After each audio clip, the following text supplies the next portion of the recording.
Limit of a function. The word limit, which is very intimately related to the intuitive idea of nearness or closeness. So, degree of such closeness cannot be described in terms of basic algebraic operations of addition, multiplication, or inverse operations, subtraction and division respectively. Okay? ആ ഒരു കേസിൽ എങ്ങനെയാണ് limit നമുക്ക് കണ്ടുപിടിക്കാൻ പറ്റും? ഒരു ഫംഗ്ഷന്റെ limit. So for that, let us look at some examples, okay, which will help in clarifying the concept of a limit. Let us consider a function f, which is defined from the set of all real numbers to set of all real numbers. Okay, and its definition, f of x equal to x plus 4. What do you call this function? Already നമ്മൾ പഠിച്ചതാണ് relations and functions എന്ന ചാപ്റ്ററിൽ function എന്താണ് എന്ന് നമ്മൾ മനസ്സിലാക്കിയിരുന്നു. Different types of functions നമ്മൾ കണ്ടതാണ്. So here f of x equal to x plus 4. So this is a polynomial function, am I right? Here the degree of the polynomial is 1. So this function is called linear function. Linear ഫംഗ്ഷന്റെ പ്രത്യേകത നിങ്ങൾക്കറിയാം. Linear ഫംഗ്ഷന്റെ graph വരയ്ക്കുമ്പോൾ we get a straight line. Okay. So ഇവിടെ f of x equal to x plus 4. The function x plus 4 ആണ്. Domain x ആണ്.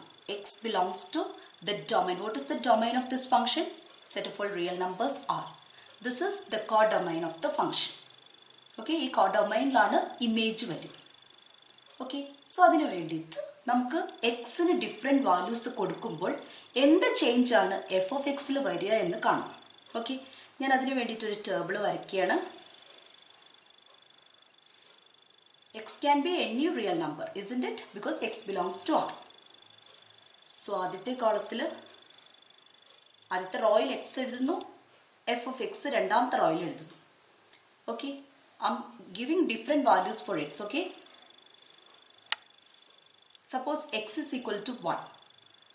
അങ്ങനെയാണെങ്കിൽ what will be the value of f of x? 1 plus 4. x-ന് 1 എന്ന value കൊടുക്കും. 1 plus 4 5 എന്ന് കിട്ടും. Next I am putting the value 1.5. So then what is f of x? It is 5.5. If x is 1.9, then f of x is 5.9. വീണ്ടും ഞാൻ ഒന്നും കൂടെ 1.9 അടുത്തുള്ള ഒരു നമ്പർ എഴുതുകയാണ്, 1.99. So the corresponding change 5.99. Next 1.999 കൊടുത്തിട്ടുണ്ടെങ്കിലോ 5.999. Okay, consider another table for the same function f of x. Okay,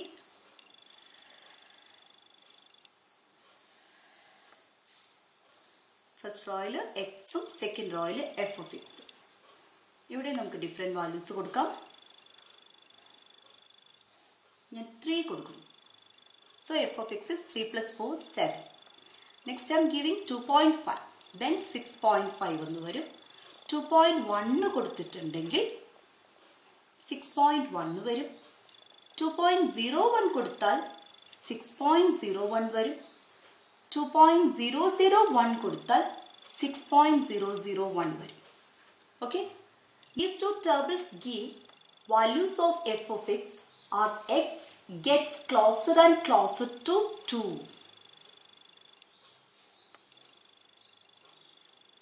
Okay, and here you can see that the values are less than 2. ഇവിടെ the values are greater than 2. Okay, ഈ രണ്ട് ടേബിളിലും നമ്മൾ ഒന്നാമത്തെ table consider ചെയ്തത് values 2ലേക്ക് അടുക്കുന്ന വാല്യൂസാണ്. പക്ഷെ ആ values എല്ലാം 2വിനേക്കാളും ചെറുതാണ്. ഇവിടെ രണ്ടാമത്തെ ടേബിൾ നമ്മൾ എടുത്ത വാല്യൂസ് ഒക്കെ 2വിനോട് അടുക്കുന്ന വാല്യൂസാണ്. പക്ഷെ ആ വാല്യൂസ് എല്ലാം 2വിനേക്കാളും വലുതാണ്. അപ്പോൾ നിങ്ങൾക്ക് എന്ത് ചേഞ്ചാണ് എഫ് ഓഫ് എക്സിൽ വന്നത് എന്ന് കാണാം. ഞാനിവിടെ ഒരു റിയൽ ലൈൻ വരയ്ക്കുന്നു. ഓക്കെ, 0 1 2 3 അങ്ങനെ പോകുന്നു.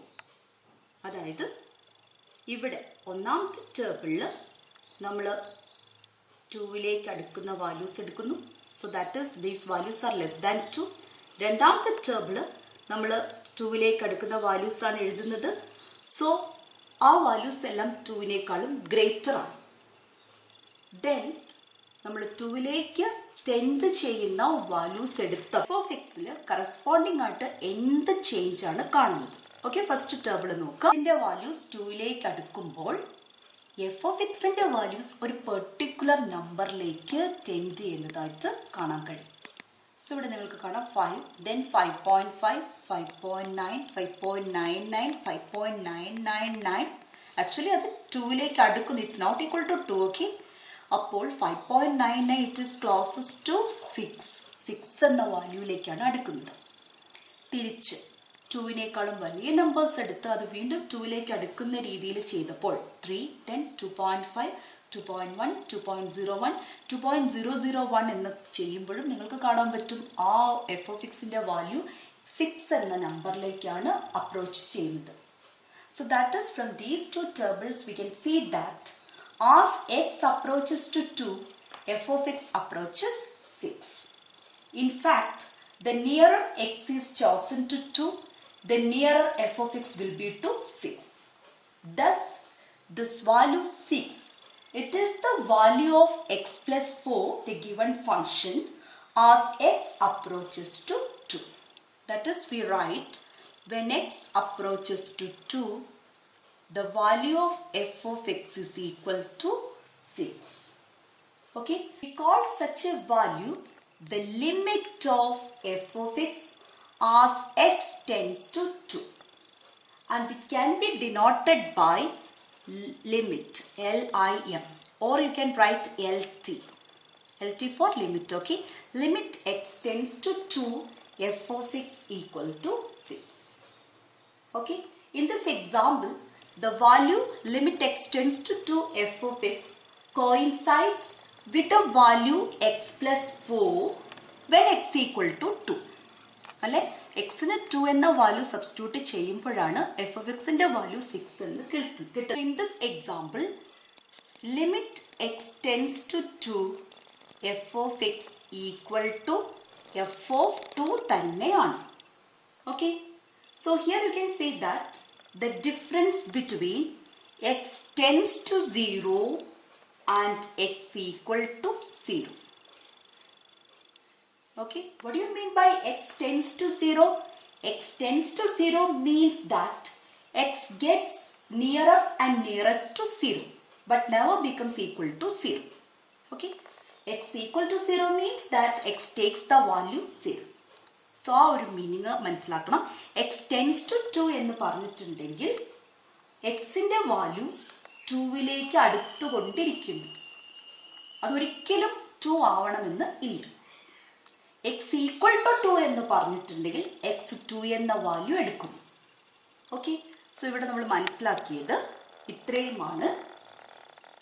ഡൊമൈനിലുള്ള പോയിന്റ് ഒരു പെർട്ടിക്കുലർ വാല്യൂയിലേക്ക് അപ്രോച്ച് ചെയ്യുമ്പോൾ കറസ്പോണ്ടിങ് ആയിട്ടുള്ള ചേഞ്ച് f(x)ലും ഉണ്ടാവും.